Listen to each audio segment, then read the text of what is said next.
పౌలు మహాశయుడు చనిపోకముందు Timothy గారిని చూడాలని ఆశపడ్డాడు.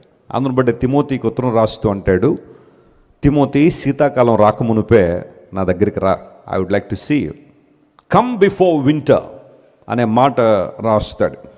Timothy జీవితం చాలా అద్భుతమైన జీవితం. ఆయన అనేక సార్లు దైవజనుడు చెప్పిన మాటలు విన్నారు. కానీ మరి ఎందుకో శీతాకాలం రాకమునుపే నా దగ్గరికి రా అని పౌలు గారు తిమోతికి చెబితే కారణాలు ఏంటో మనకే తెలియదు. కానీ తిమోతి గారు వెళ్ళలేకపోయారు. శీతాకాలం రాకమునుపు ఎందుకు రమ్మన్నాడు అంటే, శీతాకాలం వస్తే, వింటర్ వస్తే ఆనాటి టైంలో ఓడలు ప్రయాణం చేసేవి కావు, ఓడ ప్రయాణాలు సాధ్యపడేవి కాదు. మళ్ళీ శీతాకాలం గతించాలి, ఆ వాటర్ అంతా కూడా, సముద్రంలో నీళ్ళన్నీ కూడా ప్రయాణానికి అనుకూలపరచబడాలి, అప్పుడు ప్రయాణాలు చేసేవారు. కాబట్టి శీతాకాలం రాకమునుపే నా దగ్గరికి రమ్మని తిమోతి గారికి చెబితే ఆయన వెళ్ళలేకపోయాడు. కానీ ఆ తర్వాత తిమోతి మరలా పౌలుని చూడలేకపోయాడు. కానీ ఆ